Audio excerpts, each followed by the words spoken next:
and good night. Well, it is hard to know where to start.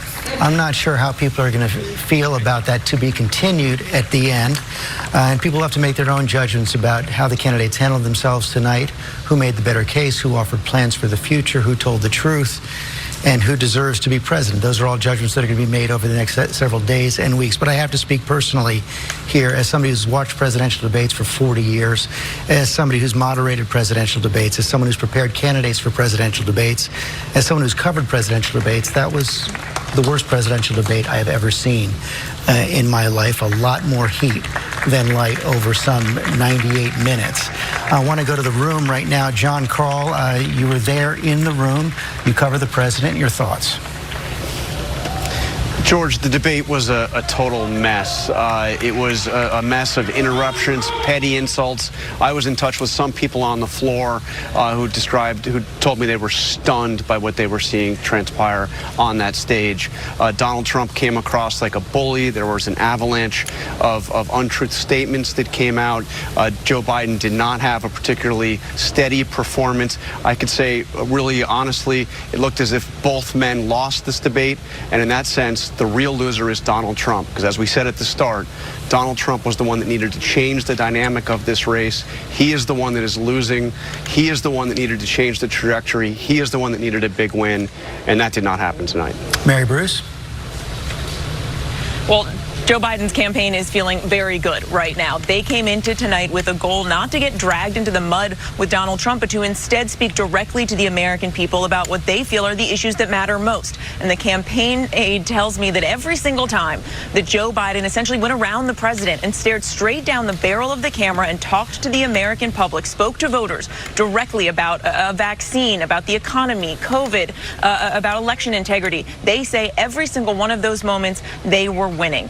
George, this was just remarkable. I mean, when you take a step back and you think about the fact that in a normal debate, if you were to call your opponent a clown, racist, the worst president ever, to tell him to shut up or to shush, normally that would be considered crossing a line. But here tonight, that was part of a concerted strategy by Joe Biden to try and show that he could keep his cool, actually. It's part of an effort by Joe Biden to show that he can be the adult in the room, that he can be the leader who can guide this country out of these really turbulent times. And so over and over again, he simply refused to give credence to the president's attacks, even though, let's be honest, there were parts of that debate that were simply unwatchable because the two of them were just talking over and over each other. I mean, here in the room, it was really astounding. And it was apparent as you watched that the president was often turned to the former vice president, pointing his finger at him, speaking directly to him. Joe Biden instead staring straight down that camera, trying to speak to the American people, making his point.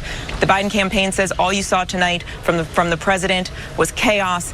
What you saw from Joe Biden was stability, they say. Thank you, Mary Bruce. Chris Christie, you helped prepare the president for this debate. Was that the debate you prepared for? No. But what I'll tell you is that I listened to some of the commentary already, and I think there's people missing some things. You know, first off, Rom said earlier that it was the vice president's job tonight to reassure. I don't think that's a reassuring performance by the vice president tonight. He looked very shaky at many times during this debate. His numbers were way off. He would wander off in mid-sentence and then used lots of name calling and insulting language. That's not rising above it. I have to disagree with Mary, or at least what she's conveying from the Biden folks. And yeah, I think on the Trump side, it was too hot. I mean, you know, listen, you come in and decide you want to be aggressive, and I think that was a right thing to be aggressive, but that was too hot. And so I think that what happens is, with all that heat, as you said before, you lose the light. That potentially can be fixed. Maybe not. We'll have to see on the Trump side. On the Biden side, I'd be very concerned that his problems can't be fixed. Because if you're not up to being able to stand up there for 90 minutes and be consistently coherent, people are going to wonder whether you're going to be able to do that when you're sitting behind the desk in the Oval Office. So I think that's the issue that got raised tonight. Emanuel. I think Joe Biden did a smart strategy of a rope-a-dope. Because in fact, the president looked totally out of control, and Chris Wallace basically said that. And the president needed to change people's perception. He looked exactly like the bully that people have had exhausted by for 3.5 years. I think the vice president steadied as the night went on. When he talked about COVID, when he talked about health care, when he talked about, and he looked right at the American people and said, this is about your family and your direction, when he also talked about the integrity of bringing people together, and also when he rebutted him about his son Beau in service and not calling him a patsy for serving. I thought those were his best moments. There are moments he did who wouldn't get rattled when you're having somebody just scream at you all night. And the fact that Chris Wallace basically said it, like, hold on here, and there are rules here. And so I think the president hurt himself by only having a fifth gear. There was no second gear, there was no third gear, and I think given that, I think the vice president practiced a pretty good rope-a-dope strategy. David Muir, we're going to have to do it on GMA tomorrow. You're going to have to do it on World News Tonight tomorrow night. What is the lead of this debate? Well, you know, as we were going into this tonight, George, one of the things that you and I were talking about is the level of exhaustion in this country. We have to remember that the backdrop for this entire debate is this coronavirus pandemic. 200,000 American lives have been lost. The economy, millions on unemployment, and people are exhausted. They want to know, when is this going to end? Who has a plan to help guide the way through? And you have to wonder if tonight did anything to further that argument or put people at home, and that's what we always think about here as we do the news, are the folks at home. Did it put anyone at peace about the future of our country in the immediate months and years to come and how we navigate our way out of this moment? We talked about President Trump. This was a unique opportunity for him to come in and say, here's what I will do over my next 4 years. I'm not sure we heard a lot of that tonight. And Joe Biden had to come in and we said, no unforced errors, don't get pulled into the personal attacks. I do think he was fairly steady in temperament and tone, but I do wonder if people will be frustrated at home, no matter how difficult it was on that stage and in those moments, that they didn't hear enough really from either about their specific plans of guiding this nation forward. Thank you. And thus, the first presidential debate of 2020 concludes a night of chaos and interruption, where bullying, where the former Vice President of the United States said of the president, "You are the worst president America has ever had." Biden appeared to become prepared for the night. Trump seemed perturbed. And so Trump's strategy tonight was to interrupt, to try and steamroll not only his opponent, but also the moderator, who was unable to keep control of the two candidates. I think one of the questions we're all asking tonight is, can we really have two more of these debates with the type of behavior that was displayed tonight? John? You know what I was thinking, Nora? I was thinking that they all probably want to drink after this, but all for very different reasons. I found it at times painful to watch and very difficult to watch. You know, we have the President of the United States engaging in some of the language, and it wasn't that it was swearing or cursing, it was just, I'm looking for the decorum and decency that you expect at this particular level. And it was very hard to get it tonight. And we should remember what the stakes are. They've never been higher while a debate's going on. We have 200,000 dead from COVID. We have an economy that is cratering. And we have significant ongoing racial unrest over the injustices in the American system. And when the stakes were that high, the debate couldn't have been lower. And it was not an equal opportunity experience. The President of the United States, who has a duty and stewardship role in caring for those three things, was by far responsible for a greater share of the jaggedness of tonight at a time when America does not need jagged. America is experiencing jagged. And they are looking to these two gentlemen to take the country over in the midst of this period of jaggedness. And the president came, it seemed, with just a sawtooth.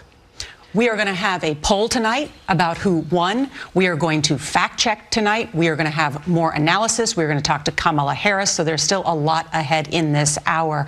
I want to bring in now CBS's Major Garrett, who was fact checking some of the claims tonight. Major? Not all the claims, Nora. And if the audience would ask itself, was crosstalk on stage tonight? Yes, we would rate that as true.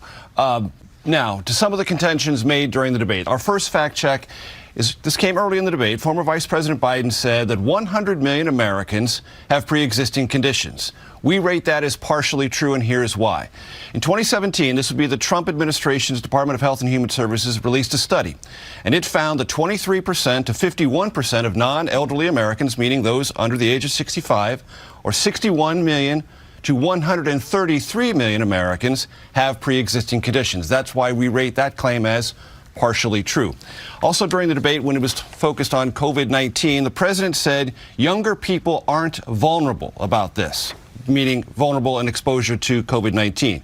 The American Academy of Pediatrics has said, yes, in fact, incidence rate is low, hospitalizations and death are low, but there is still incident rates. Transmissibility has been confirmed, and so we rate that as misleading, that the president contending that children simply aren't vulnerable to the virus misleading. The third one we have, Nora and team, is the president asserted that during the Obama-Biden administration, it presided over the slowest economic recovery since 1929. We rate that as false.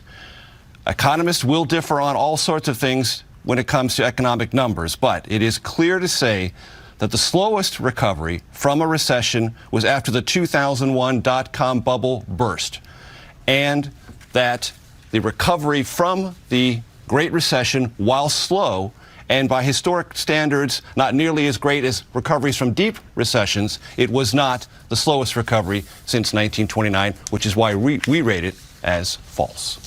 Major, I have to just also, after all that fact-checking, though, get your take on what just happened tonight.